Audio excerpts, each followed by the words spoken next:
Stay frosty and head over to EasyMut.com for the cheapest MUT coins on the market. And when I say cheapest, I mean it. We're talking 1 million coins for around 40 bucks. Use code DIRECTOR for 5% off.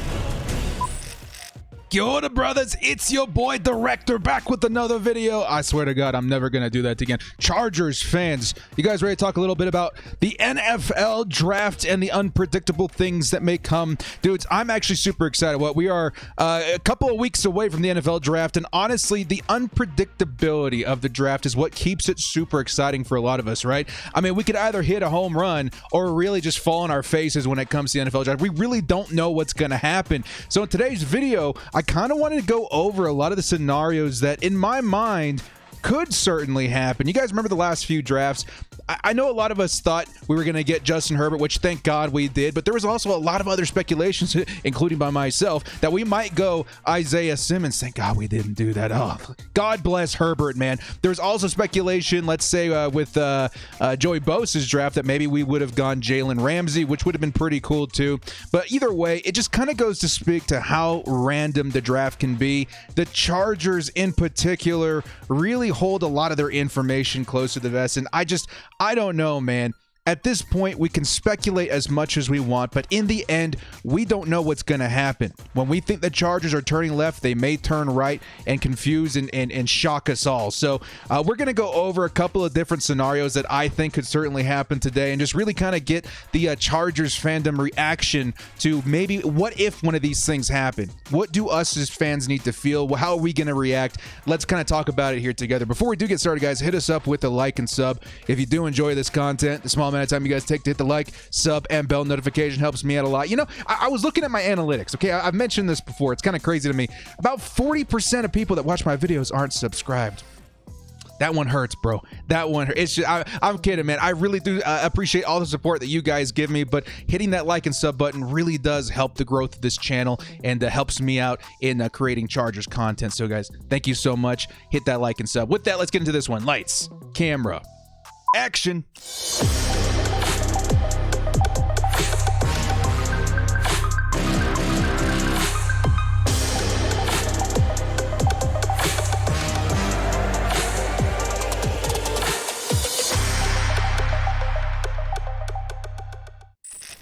All right, buckle up. We're about to get into our NFL Draft Bold Predictions video. Man, this one, I always get a lot of heat on this one, or I get a lot of support on this one because maybe there's a lot of talk. There's a lot of talk at this point of the year that the Chargers they have their eyes locked in on a left tackle at 13, maybe a corner in the second round. And when you say anything outside those margins, some people get really upset, but some people do like the open-mindedness of it. I'm trying to kind of adhere to both people here, right? Because some of these I see is happening. Maybe I don't want them to happen. Some of these I do see happening and really would kind of shock the Chargers fandom. So let's go ahead and start with our first scenario. I'm going to give you guys a couple scenarios. So, for example, in the first round, there is a chance that the Chargers could go wide receiver. In another scenario, they might go somewhere else. But in this scenario, maybe the Chargers don't pass up on a guy like Devonta Smith. How crazy would that be, guys? The Chargers, glaring hole at left tackle, decide to go wide receiver. I think it really does speak to the talent, though, that we're seeing in this wide receiver class, more specifically in the top three guys, Devonta Smith, Jalen Waddle, Jamar Chase. If any one of these guys falls, there could be the chance that the Chargers decide to pounce on it. If you guys remember in my Twitter a couple of weeks ago, I did post this. Now, I can't speak for the people who posted it, NFL analysis. I don't know. I don't know the legitimacy of these people, but it really did open my mind to the possibility of maybe, what if the Chargers do go wide receiver? How crazy would that be? Now, a couple of pros and cons on this, man. All right, let me read this real quick. The Chargers could end up with Devonta Smith in the NFL draft. If he falls and is available, they will do it. Okay, again, I don't know the legitimacy of that, but it's there. Now, a couple of pros and cons when it comes to, let's say, a guy like Devonta Smith. Well, for one, he could easily be the best wide receiver in this class. Can you imagine a more insane compliment to Keenan Allen for Justin Herbert? It would be really, really hard to stop the Chargers from moving the chains vertically. On top of that, you know, we did lose Hunter Henry. Maybe grabbing another complimentary guy at wide receiver is the move right now. Again, guys, some people are really worried. Let's go into the cons real quick. Worried about his size. right? I'm not one of those people. I mean, really, when it comes to the game of football, there are just some players that do not let the circumstances that they have no control of, like their size or whatever, really come into factor when it comes to their game. When I watch Devonta Smith, I'm impressed. When I watch Devonta Smith, I see a dominant football player, and I really do see him shining at the next level. And for people that are worried about his size, I remind you guys like Calvin Ridley, even a Marvin Harrison, who I see a lot of him in Devonta Smith, really had some of the most spectacular careers. And then obviously Ridley's continuing to have a great career. I'm not too worried about that. But the cons outside of the player in Devonta Smith, we are passing on valuable tackles. I was reading an article the other day talking about the success rate of different positions chosen within picks 10 and 15, something like that. Great article. I have to find it and put it in the comments for you guys. Anyway, they were saying that the success rate for wide receivers in those picks was pretty low. I think it was Odell Beckham Jr. Maybe that was it. The tackle prospects, however, a lot of them went on to have really solid careers. Maybe not like pro Hall of Fame guys, but very serviceable tackles, let's say left tackles, whatever, in the league. That's kind of what the Chargers need right now. We need serviceable. We need above average on that left tackle position, because right now there is a hole, and that's something that Brandon Staley has mentioned. So let me know what you guys think about the prospect of maybe a Devonta Smith. Now, the next one does have to do with the same topic. The Chargers taking a wide receiver at 13. What if the Chargers decide to go with a Jalen Waddle? I've been seeing a lot more mock drafts lately with Jalen Waddle falling to maybe the Patriots at number 15. Well, that obviously means he's going to be available for the Chargers at 13. Is this something that the Chargers want to consider? I mean, we're talking bold predictions. Maybe the Chargers do go after Jalen Waddle. The pros on Jalen Waddle is that he may be the best fit for the Chargers at wide receiver in this draft class. Because, again, this team needs speed badly. If we're going to compete in the AFC West, which I'm a broken record, you guys have heard me say this before, if we're going to compete in this division, we need speed. Other teams in our division have Tyreek Hill, Ruggs. They got Judy out here as well. There's a lot of speed in this division, and the Chargers at this point, we do have some serviceable guys in Guyton and Johnson, which, you know, honestly, I could definitely see them shining this season. But if you want to upgrade, if you want to look past, let's say, Mike Williams, let's say this is Mike Williams' year. Like, if he does not perform, maybe he's out. Maybe if he does stick around, we're just super bolstered at wide receiver. If you want a backup plan for that, if you want to give Justin Herbert one of the biggest arms in the league, one of the best weapons that you could possibly give him in this draft class, you look at Jalen Waddle. He offers so much more than just speed, guys. A lot of people say, he's gonna, the Ruggs effect from last season really turned me off of fast wide receiver vertical threats. You got to look at Jalen Waddle different, man. A lot of people say, he's the next Tyreek Hill, and you hear about that about a lot of different wide receivers. This one's different. I do see a lot of Tyreek Hill and Jalen Waddle. Other players, I maybe see his speed, I maybe see his shiftiness, but Jalen Waddle really does have the complete package for me. Maybe there's a slight injury concern. I'm not too worried about it. I know it was something that is not likely to be re-injured. But again, we are passing on tackles. So we just kind of think, maybe the pros and cons of that. I don't know. It's definitely a possibility. Just be ready for it, guys. I still think if I'm a betting man, the Chargers go tackle at number 13, but you never know with the Chargers. They could be looking at wide receiver at number 13.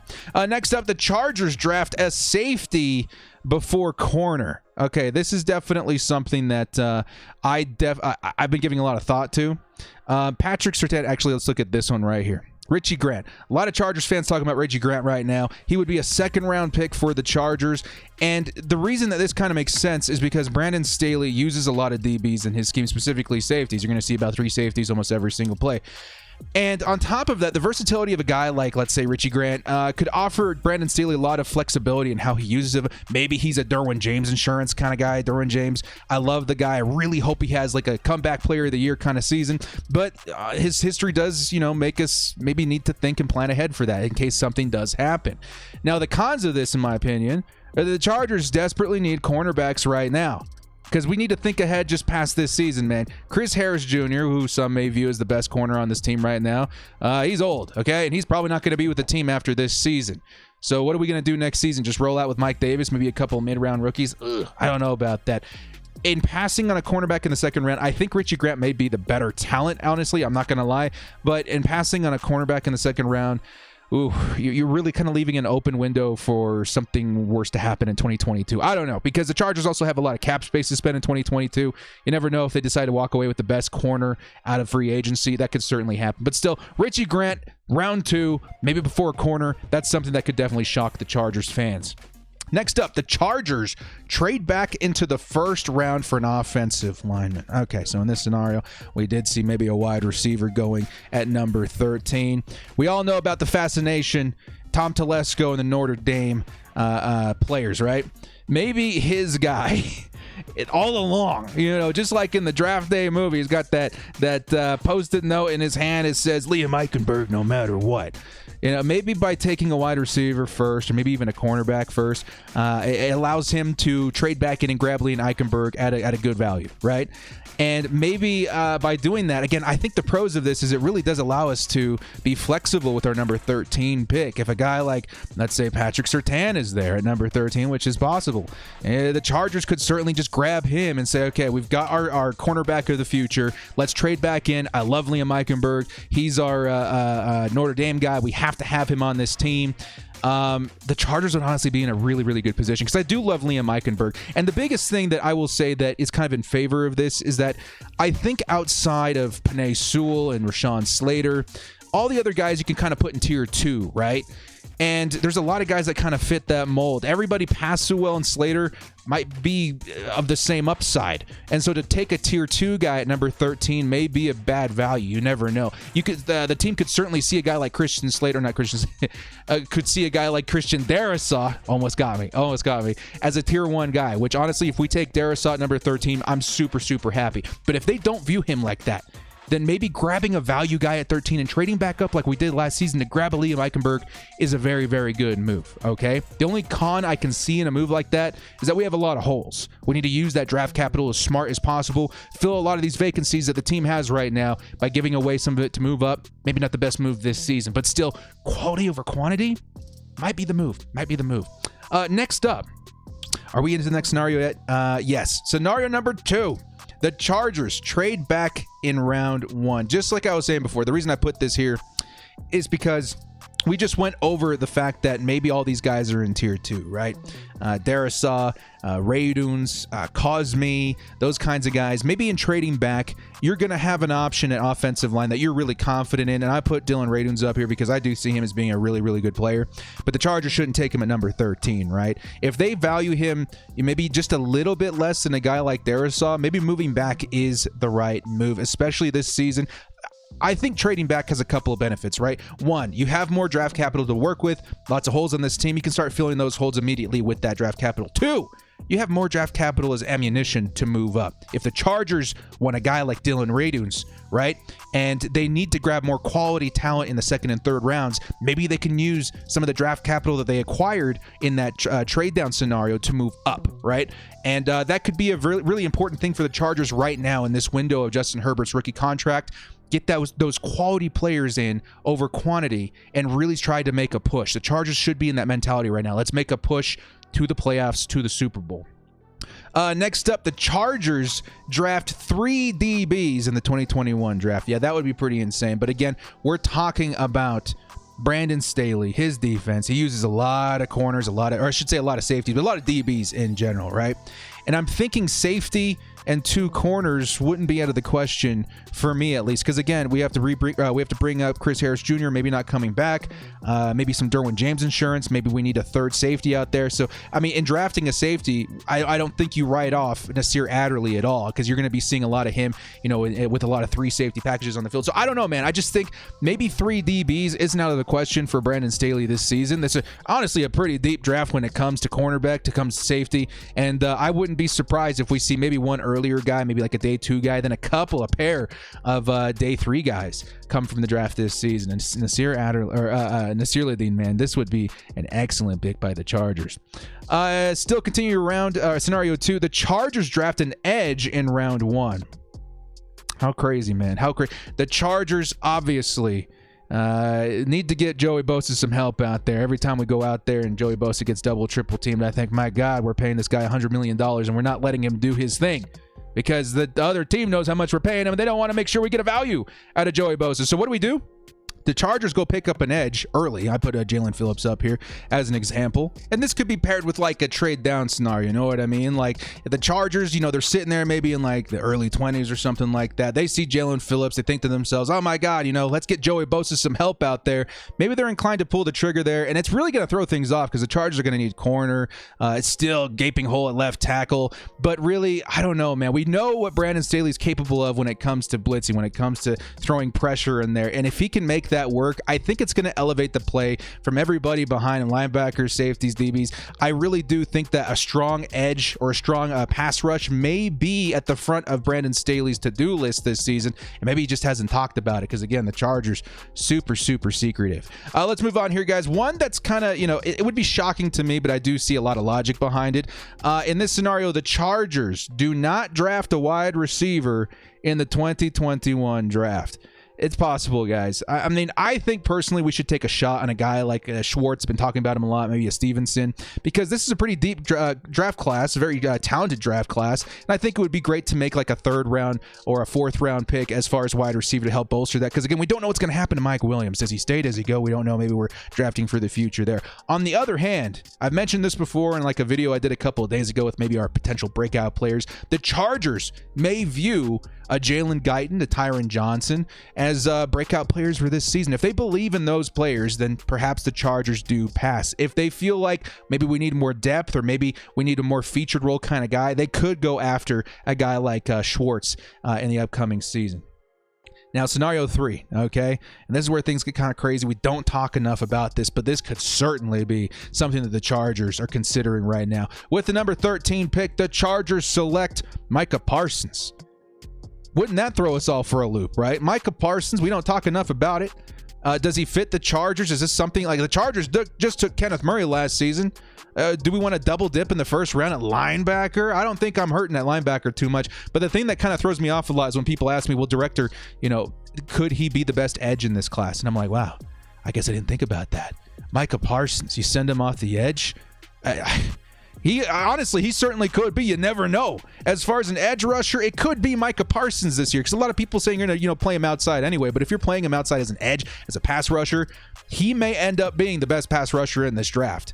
You never know. He's got freakish athletic abilities. You know, I really do feel like some team out there is probably thinking to themselves, oh man, we could use him like, you know, a Jadeveon Clowney or something like that too. You never know. So I don't want to rule out the possibility of the Chargers taking Micah Parsons. Again, it kind of falls on the category of best player available. If the Chargers feel he's the best player available, maybe they view him as like an edge threat kind of guy. Be ready, Chargers fans, because it certainly could happen. Last couple ones here, guys. The Chargers take their first cornerback in round 3. Now, Chargers fans, very adamant that we take corner in the first couple of rounds, right? We either take, let's say, like a Patrick Surtain, a J.C. Horn or something at number 13, and then go back and grab a left tackle in round 2, maybe even trade up. What if the Chargers, in a scenario where we take maybe like a wide receiver or something at round 1, or maybe we take a different, like an edge guy in round 2, what if the priority of cornerback gets pushed back? We could be looking at a guy like Israel Mukwama. I really do think that he could be a really good fit with the Chargers. A Benjamin St-Juste could be a pretty good fit too. And it might be because these guys may fit Brandon Staley's system a little bit better. It may be like something that he could mold into like the potential of a cornerback one, because these guys have traits that really worked in his system, length and speed. So maybe there's a gap between, just like I said with the tackles, maybe there's a gap between like the top tier guys and then like the tier 2 guys. Maybe Brandon Staley sees a guy like St-Juste or Mukwama as a tier 2 guy still, and he can get a value in round 3. So he decides to address other positions like edge or, you know, wide receiver in the first couple of rounds. You never know. To me, still, I think you got to put a huge emphasis on cornerback, man. I feel like Chris Harris Jr. is not getting any younger. What are the Chargers' plans? We can't roll into 2022 with just Mike Davis. You know, we got to get some fresh, youthful players on this team. And lastly, the last crazy prediction, which Chargers fans, I honestly think this would cause some kind of riot. The Chargers do not draft a left tackle in the first few rounds. I know, dudes, I'm panicking a little bit inside too, but you never know. The Chargers should. It makes a lot of sense. In the first round, the Chargers should be walking away with a tackle or a cornerback. And if, you know, vice versa, whoever they pick, they need to pick the other one in round 2. But I think there might be a little insurance when it comes to this position and the draft, and his name's Alejandro Villanueva. Maybe if Villanueva is still available after or during the draft, the Chargers could get a little bit more flexible at number 13 and say, you know, we're going to take our best available guy, whoever we think is the most valuable player we are going to take. And if it's not a tackle, if the tackle just doesn't work out this draft, which we're not going to reach for, whatever, Villanueva's still out there, and we can fill that left tackle spot with a free agent still. They still have plenty of money to do that. I don't like that at all, though. I wanted to say it, though, because Chargers fans, it could happen. It would shock the world. We would be very, very anxious, but it could happen. We could be looking at like a purely veteran presence offensive line this year, better than last year still, even with Villanueva, who has his pros and cons. But I want youth, man. I want value. There's just so many good tackles in the first round. If you don't want to spend that 13th pick, I'm still all about trading back if you want value. There's plenty of guys, again, like Cosme, Dylan Raduns, Liam Eichenberg, again, Notre Dame. It's just... Get us a rookie. Get us a nice rookie that we can develop on our own. He's not going to cost a lot, and I want to see more investment in that position. I think this is the year to do it. I don't know if we're going to see a draft class like this in a while after 2021. So in the comment section below, guys, let me know what your thoughts are on these bold predictions. I know maybe some of them went too deep, maybe not deep enough, and let me know some of your guys' bold predictions too, man. Let me know if there's anything you think that's crazy that could happen. Some that I will give you guys kind of like a meter real quick on maybe what's most likely to me, like, oh my God, I can't believe we did that. The one that really does speak to me a little bit, like gut feeling, like maybe the Chargers in the background and behind the scenes are really thinking about this, is wide receiver at 13. I've been hearing stuff, nothing confirmed, but just a feeling that if there's a wide receiver they like there at 13, they might pull the trigger. Because again, I mean, they're really good wide receivers, but not this year. Don't do wide receiver this year. I really, personally, I want to tackle, but my gut feeling is saying that we could definitely grab a wide receiver, and I would be a little shocked, but not as shocked if I didn't really sit and think about it. But I'm very contingent in that fact. If the Chargers do that, we need to trade up and get Liam Eichenberg, an equivalent offensive lineman in the late first. I think if you grab a wide receiver, guys, you have to go grab a tackle. You have to trade up, grab a quality tackle, because I don't think those tier 2 guys are going to be available. Any of them are going to be available at 47 in the Chargers in the second round. Well, guys, thank you so much for joining me. This has been The Director. We'll see you next time. And as always, bolt up, get psyched for the draft. Oh, yeah, reminder, I'm doing a live draft experience, a stream for those 3 days so we can all come together and have a good time. It should be really, really fun. Well, again, guys, thank you so much for joining me. This has been The Director. We'll see you next time. And as always, bolt up and stay frosty.